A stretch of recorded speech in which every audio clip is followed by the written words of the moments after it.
महाभारत के प्रेमियों, मैं राम सागर शास्त्री आप लोगों के समक्ष रखने जा रहा हूं दुर्योधन विवाह।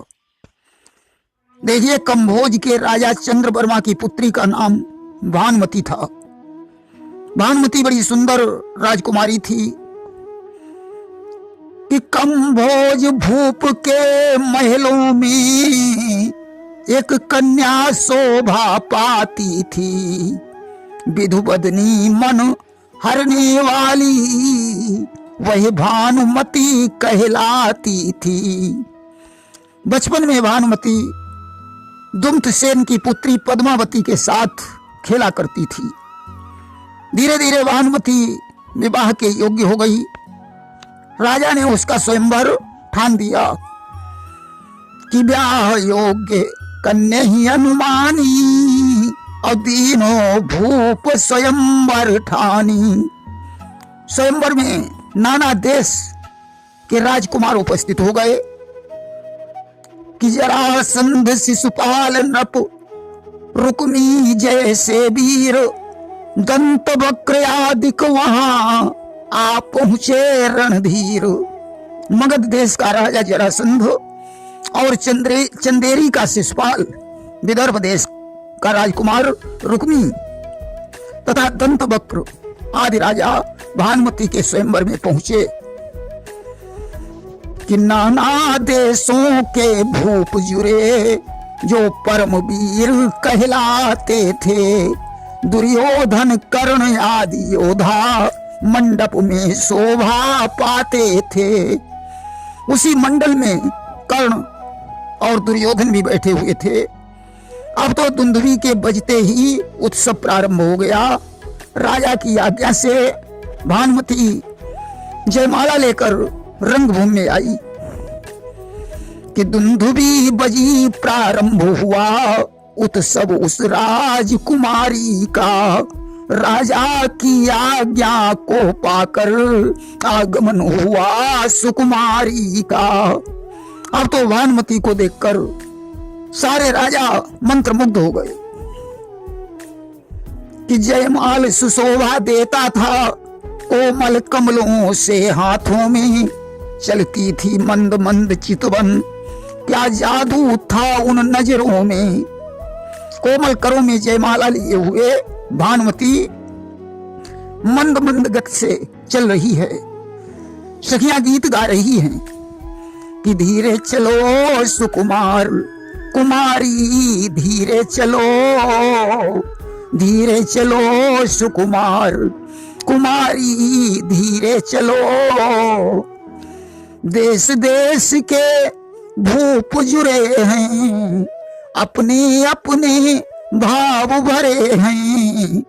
छाई छटा अपार कुमारी, धीरे चलो सुकुमार कुमारी, धीरे चलो।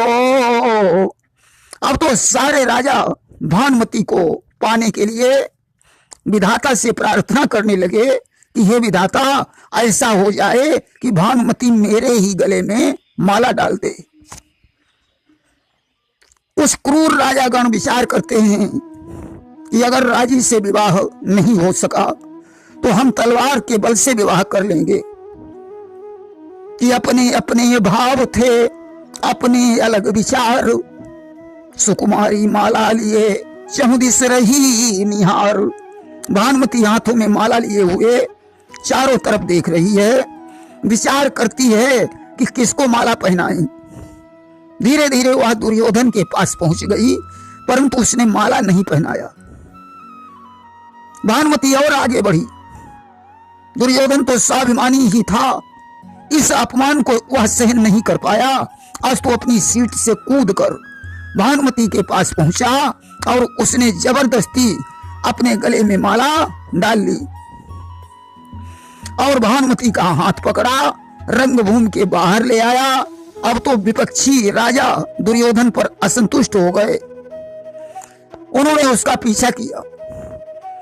दुर्योधन ने कहा, तुम्हारे साथ युद्ध करने के लिए मेरा मित्र कर्ण ही काफी है।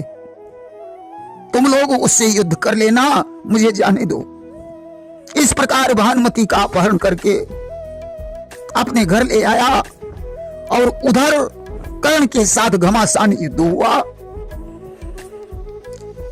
कि तलवारों से तलवार भिड़ी, धनुआ पर धनुआ खड़क उठे।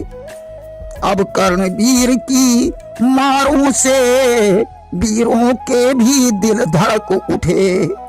आखिरकार कर्ण के साथ लड़कर विपक्षी राजा परास्त हो गए।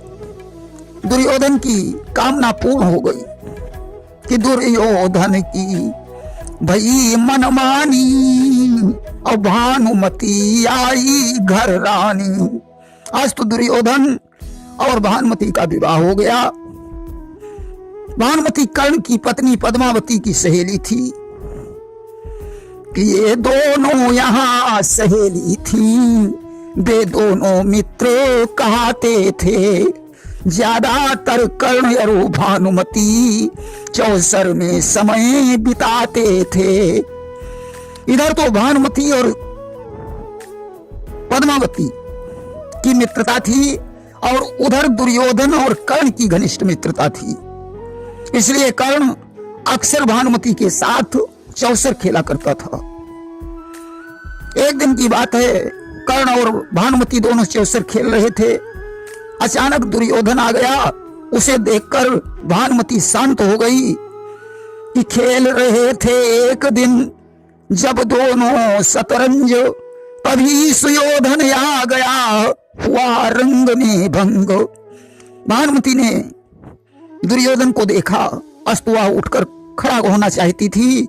कर्ण ने उसे नहीं देख पाया, इसलिए उसने भानुमति का हाथ पकड़कर बैठा लिया। इस चाहत में धोखे से भानुमति की मोतियों की माला टूट गई कि वह उठने को तैयार हुई। कर्ण ने पकड़कर बिठा लिया। इस चाहत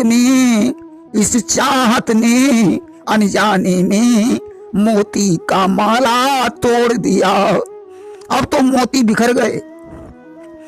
भानुमति दुर्योधन की वजह से डर रही थी कि कहीं इनको गुस्सा आ गया तो परिणाम अच्छा नहीं होगा।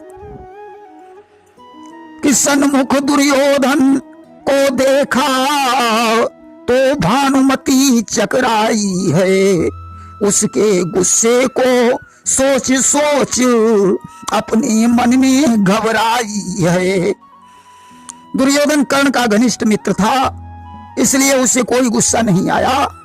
उसने भानुमति से हंसकर कहा, कोई बात नहीं, जमीन पर गिरे हुए मोतियों को उठा लो, हम तुम्हारा माला फिर से तैयार करवा देंगे।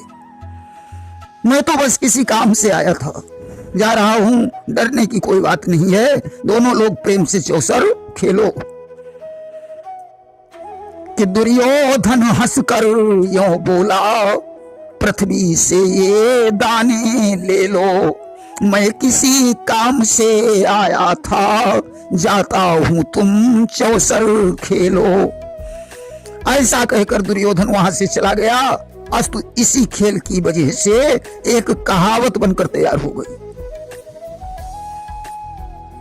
दुर्योधन वापस गया, लौट राज दरबार, इसी खेल में हो गई मसल एक तैयार। जानते हो कौन सी कहावत तैयार हुई? कि कहीं का ईंट कहीं का रोड़ा, भानुमति ने कुनवा जोड़ा। ये कहावत बनकर के तैयार हुई। सज्जनों, देखिए, दुर्योधन के पुत्र लक्ष्मण को चक्रव्यूह के मैदान में अभिमन्यु ने मार डाला था और दुर्योधन की पुत्री लक्ष्मणा के साथ कृष्ण और जामवंती के से उत्पन्न पुत्र शांब ने अपना विवाह किया था तथा दुर्योधन की बहन दुस्सला का विवाह सिंधु देश के राजा जयद्रथ के साथ हुआ था। आज तो जयद्रथ दुर्योधन का बहनोई था, जो अभिमन्यु की मृत्यु के बाद अर्जुन के हाथों से मारा गया था। प्रेम से बोलिए वृंदावन बिहारी लाल की जय।